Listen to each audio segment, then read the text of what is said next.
Shalom. No tema de hoje estaremos tratando a respeito se Jesus é o Messias, se Jesus é o Cristo. Toda a intenção nossa nesse trabalho é trazer um pouco de conteúdo, contribuir no crescimento. Não somos donos da verdade, pelo contrário, nós estamos aqui compartilhando algumas coisas que temos aprendido nessa caminhada. Queremos trazer aqui algumas orientações, pontuar algumas coisas a respeito desse tema. Em primeira coisa, eu gostaria de trazer aqui um esclarecimento. Muitas vezes nós falamos a respeito que Jesus é o Messias, Jesus é ungido, Jesus é o escolhido. E se nós perguntarmos aí para algumas pessoas qual é o sobrenome de Jesus? Muitos vão falar Cristo. Mas, na realidade, o sobrenome de Jesus não é relatado nas Sagradas Escrituras, pelo contrário. Não é declarado em momento nenhum. Temos alguns títulos que é associado ao seu nome, como Jesus de Nazaré, Jesus o Galileu, tantas outras palavras aí que são designados para apontar uma determinada atitude ou de onde que ele vinha e tudo mais. E muitas vezes nós usamos esta palavra Cristo, enfatizamos o Cristo, Você tem que se entregar a Cristo, você tem que seguir a Cristo. Porém, nós temos que entender de onde vem essa palavra Cristo. Cristo, na realidade, é uma palavra que vem do grego, que significa ungido. E se nós pegarmos as Sagradas Escrituras, nós vamos ver que vários personagens foram Cristo.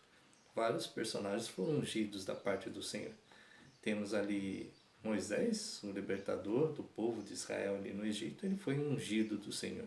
Temos Arão, seu irmão, que foi ungido para ser sumo sacerdote. Temos Davi, um homem segundo o coração de Deus, que foi ungido para ser o rei de Israel. Temos Saul, que também foi ungido para ser também um rei ali sobre a terra de Israel. Tanto que o próprio Davi diz assim, não farei mal ao ungido do Senhor.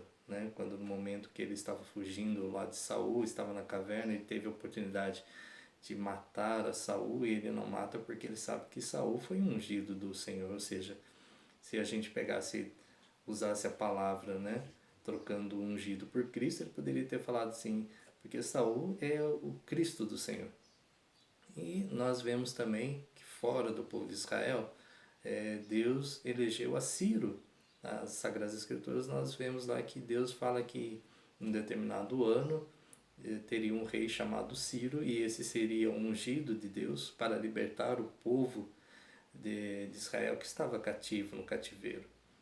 Então nós temos que desmistificar ou esclarecer o que significa esta palavra Cristo, porque qualquer pessoa pode vir e debater conosco e colocar mais na história da própria igreja, do Evangelho, da proclamação das Sagradas Escrituras, todo esse período que nós temos conhecimento, houve vários Cristos, vários ungidos da parte do Senhor.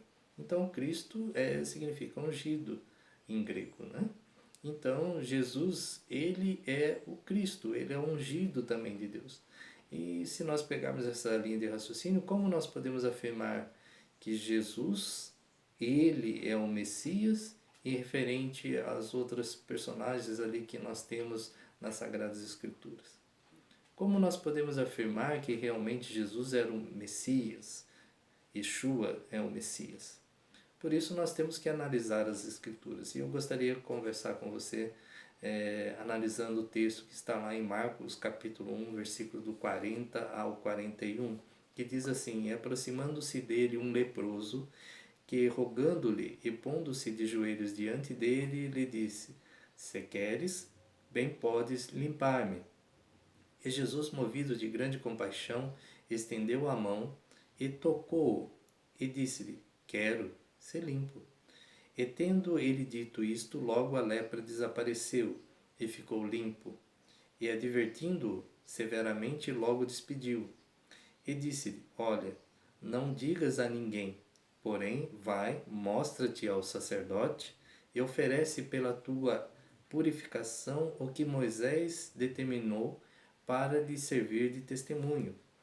Mas tendo ele saído, começou a pregoar muitas coisas e a divulgar o que acontecera, de sorte que Jesus não podia entrar publicamente na cidade, mas conservava-se fora, em lugares desertos, e de todas as partes iam ter com eles as pessoas. Se nós observarmos aqui, nós vamos ver também o seguinte, que Jesus estava ali, né, numa determinada localidade, aparece um leproso, e como nós sabemos, até pelas Sagradas Escrituras, que um leproso ele não podia aproximar-se de uma pessoa, né? E também, muito menos uma pessoa tocar-se num leproso, porque ela ficaria cerimonialmente impura, né? E então ali o leproso, vendo-se Jesus, ele se prostra, ele não toca em Jesus, ele não se aproxima, vamos dizer assim, de Jesus, para que Jesus não se tornasse impuro. E ele coloca a questão, Jesus, se você quiser, você pode me tornar limpo, né? E Jesus toca. Isso é interessante a gente observar nesse texto, que Jesus ele não simplesmente dá uma ordem, mas ele toca no leproso, ele vai contra toda uma crença que existia naquela época, e ele toca no leproso e esse leproso é curado. Quero trazer alguns outros versículos para que a gente possa ter um entendimento maior sobre isso. Está escrito no Evangelho de João, capítulo 20, do versículo 30 ao 31, diz assim: Jesus, pois, operou também em presença de seus discípulos muitos outros sinais. João usa a palavra sinais e não milagres. Para que vós saibais que esses sinais foram escritos para que creais que Jesus é o Messias, o Filho de Deus, e para que crendo tenhais vida em seu nome. Então João, ele no seu evangelho, ele não relata o que nós costumamos a dizer milagres, ele não relata como milagres, mas sinais. Por que sinais? Sinais ele não tem um fim em si mesmo, mas sinais ele aponta para uma determinada coisa. E é o que João descreve aqui no evangelho. Ele fala, e Jesus operou vários sinais para que creais que ele é o Messias, ele é o Mashiach de Israel, ele é o Filho de Deus, aquele que foi ungido por Deus para que num determinado momento da história viesse a ser um Messias, o libertador de Israel, o proclamador, né, da palavra de Deus ali. E nós vemos que Jesus realmente é essa pessoa. Lembra-se daquela passagem que Jesus, chegando na sinagoga, foi-lhe dado o rolo das Sagradas Escrituras e procurando ele achou ali em Isaías, e fala que o Espírito do Senhor está sobre mim, o qual me ungiu para proclamar o ano aceitável do Senhor, para libertar o cativo, né, do seu cativeiro, para curar os cegos. Tudo aquilo que ele declama ali, que está em Isaías, ele fala, e hoje se cumpriu esta palavra diante de vós, ou seja, naquele momento Jesus está declarando, eu sou esse ungido, eu sou o Messias que vocês estavam esperando, que está escrito aqui em Isaías.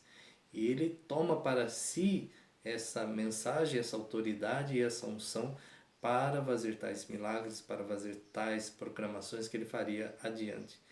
E um desses sinais, né, que ele faz é desse homem leproso. Né? Ele cura esse homem leproso. E João, ele então traz essa forma de falar apontando que Jesus fez esses sinais, e esses sinais apontam que esse Jesus, ele é o Filho de Deus, ele é o Messias, aquele esperado pela nação de Israel. Tempos antes da vinda de Yeshua, Jesus, os antigos rabis dividiam os milagres em duas categorias. Aqueles que qualquer pessoa pudesse realizar autorizados por Deus, e aqueles que só o Messias poderia realizar. E Jesus fez ambos. Milagres, vamos dizer assim, entre aspas, comuns, né? Porque um milagre nunca é comum, e os milagres messiânicos, apontando que ele é o Messias. Jesus realizou ambos os tipos de milagres durante a sua primeira vinda, e as reações de tais resultados assumiram tremendo significado. E ainda hoje continuam essas evidências cruciais da nossa fé, apontando que Jesus realmente é o Messias. E nesse texto, como nós lemos acima, o primeiro milagre messiânico de Jesus, que é a cura de um leproso, nós temos que observar que sob a lei mosaica, uma pessoa só podia ser contaminada por um corpo vivo ao tocar num leproso. Então, quando Jesus toca naquele homem leproso, ele teoricamente ficaria cerimonialmente contaminado. Porém, você vê que Jesus ele não fica contaminado. E Jesus ele não, vamos dizer assim, a partir daquele momento ele também não adquire a lepra do leproso, né? Porém, ele faz ali a purificação, né? Ele faz a purificação desse leproso literalmente porque ele o cura. Geralmente, sobre a lei mosaica, uma pessoa podia tornar-se cerimonialmente imunda ou contaminada ao tocar um cadáver, um corpo morto, um humano, ou um cadáver de um animal, ou um animal imundo, vivo, como o porco, por exemplo. Porém, o único tipo humano vivo capaz de causar contaminação era um leproso. E aqui a gente gostaria de pontuar algumas coisas. Desde o tempo intermédio entre a contemplação, ou seja, desde a divulgação da lei mosaica, que nós recebemos ali através de Moisés, né, lá no Monte Santo, e a primeira vinda de Yeshua, não houve qualquer registro de um judeu que tivesse sido curado da lepra. Nós estamos falando desde o momento que foi entregue a Torá, a lei, até a vinda de Jesus, nenhuma pessoa foi curada da lepra. Você pode falar assim, mas Miriam foi curada. Ela foi curada antes da proclamação da lei, ok? Também houve a lepra de Naamã, mas Naamã ele não pertencia ao povo de Israel, né? Naamã era um gentil sírio e não judeu, ok? Então, desde a época da proclamação da lei até a vinda de Jesus, nenhum judeu tinha sido curado da lepra. Então, os rabinos acreditavam, isso foi trazido através da tradição, que somente o Messias poderia curar um leproso. Só ele teria autoridade. E esse seria um dos sinais que apontaria para o Messias, para o ungido de Deus. E Jesus, quando ele encontra com esse leproso, ou quando esse leproso encontra com Jesus, ele toca nesse leproso, ele cura esse leproso e ele determina um ato para que esse leproso fizesse. Você está purificado, você está curado, porém você tem que se apresentar ao sacerdote, né? O sacerdote que estava ali de plantão, e você vai relatar para ele que você era leproso e agora não é mais, e que você quer oferecer o sacrifício como foi determinado lá pela lei de Moisés, que está lá em Levítico, determinando todo um ritual de purificação que o sacerdote deveria fazer quando uma pessoa que era leprosa se declara agora limpa, ok? E nesse momento, esse homem ele sai, né, como vemos no texto bíblico, divulgando as coisas ali, e muitas pessoas começam a saber que ele foi curado, né, foi liberto daquela lepra, e ele chega até o sumo sacerdote tem conhecimento desse fato. E acontece algumas coisas. Esse sacerdote ele tinha que começar a fazer todo um ritual, né, para testificar a purificação desse homem, e também num desses atos desse sacerdote ele teria que investigar, né, entre eles se esse homem realmente era leproso, se ele foi curado, como que ele foi curado, por quem ele foi curado, e se realmente ele foi curado, né, e ele era um homem leproso, isso sinaliza que o Messias estava em operação teoricamente ali naquele momento. Então deveria se fazer um levantamento a partir de agora para que fosse buscado informações para saber quem é esse suposto Messias que teria feito esse milagre. Então havia ali naquele momento a abertura de uma investigação para apontar se Jesus aquele que tinha feito esse ato era o Messias. Fora isso, o Sinédrio também era informado sobre essa situação. O Sinédrio era composto pela elite religiosa, né, pelos líderes religiosos ali, principalmente ali pelos fariseus, né, e doutores da lei. Eles começariam a fazer toda uma investigação para ver se aquela pessoa que fez aquele milagre era o Messias ou não. E a partir desse momento é deflagrado toda uma investigação, e essa investigação ela ocorria em duas partes. Primeiro, a parte de observação. Então o Sinédrio iria observar aquele cujo seria teoricamente o Messias. Eles não poderiam fazer nenhuma indagação, eles não poderiam interferir em nada, apenas observar todos os atos daquele homem, que supostamente seria o Messias, e depois, numa segunda etapa, eles poderiam interrogar de forma intensiva para ver se realmente aquela pessoa que tinha feito aquele milagre era o Messias. Por isso você vê nas Sagradas Escrituras que, a princípio, os fariseus estavam cercando Jesus, observando. Fala-se que havia uma multidão de pessoas acompanhando Jesus em todos os lugares aonde ele ia. Por quê? Quando ele faz esse milagre da purificação do leproso, esse milagre, que na realidade é um sinal que João fala, ele aponta que Jesus era o Messias. Então o Sinédrio, os doutores da lei, os fariseus, tinham que investigar e verificar se realmente esse homem era o Messias. Por isso você vê em várias situações nos evangelhos que havia ali os doutores da lei, os fariseus principalmente, que esses que compunham basicamente o Sinédrio, eles estavam ali para observar Jesus, e quando depois de um momento de observação, eles tinham que voltar, relatar para os líderes, né, se realmente aquele homem sinalizava ser o Messias, e caso isso fosse positivo, eles teriam que passar agora dessa fase de investigação passiva para uma investigação ativa, ou seja, eles poderiam questionar, verificar mais profundamente sobre esse fato. E é isso que acontece. Depois que Jesus realiza esse milagre, eles começam a observar a Jesus em todos os atos, tudo aquilo que Jesus faz, e aparece um momento ali nos evangelhos escrito que 4 homens trouxeram um homem paralítico, né? Paralítico, até Jesus, e Jesus fala assim: filho, os teus pecados estão perdoados. E você observa que no coração, como diz as escrituras, que no coração daqueles doutores da lei, dos fariseus, eles arrazoavam e falavam assim, né? Porque eles não podiam pronunciar, eles não podiam questionar.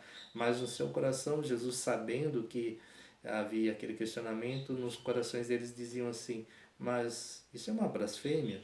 Somente Deus pode libertar, pode perdoar pecados. Ou a pessoa que representa Deus, e essa pessoa que representa Deus, que ao mesmo tempo é Deus, é o Messias, o ungido do Eterno.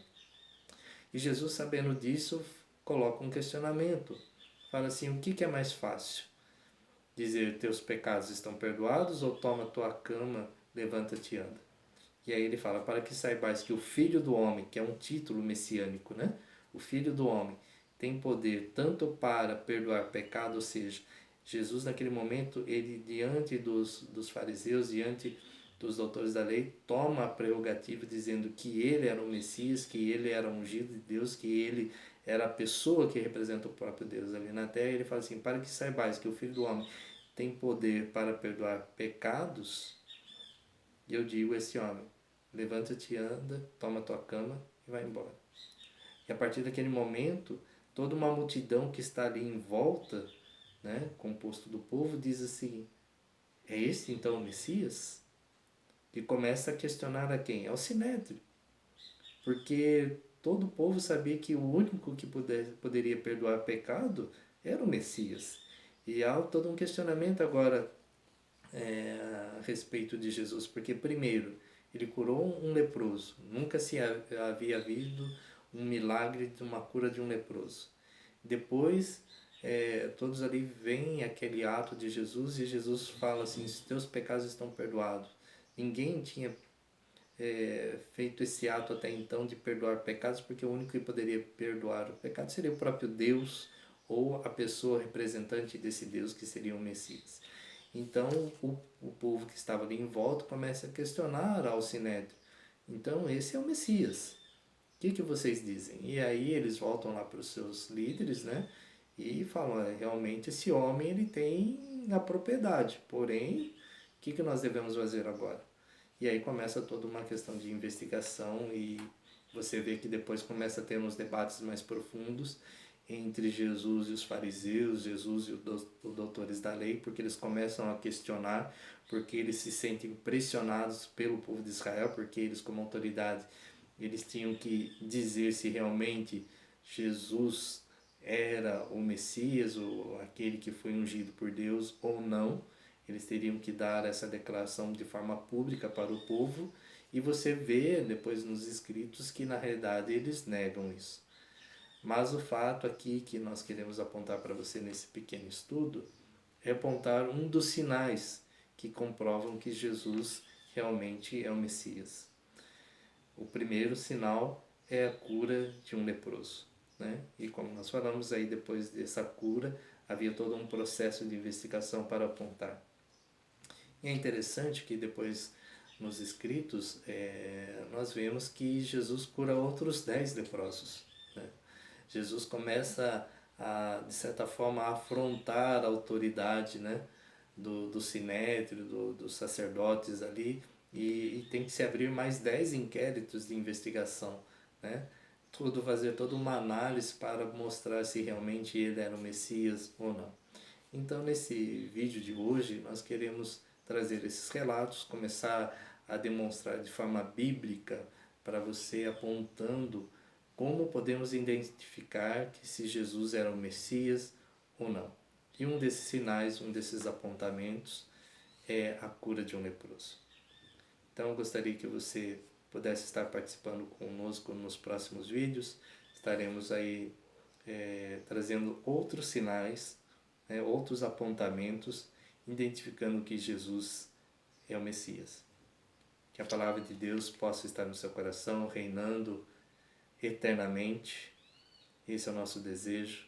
E que você possa ser também, como na pessoa de Cristo, um ungido do Senhor, que você possa ser um escolhido do Senhor para proclamar as palavras, a libertação àqueles que estão oprimidos, cativos, e trazer a liberdade. Deus te abençoe. Um forte beijo no seu coração, com todo carinho e todo respeito. E até o próximo vídeo. Amém, amém, amém. Deus, Rei fiel. Deus te abençoe.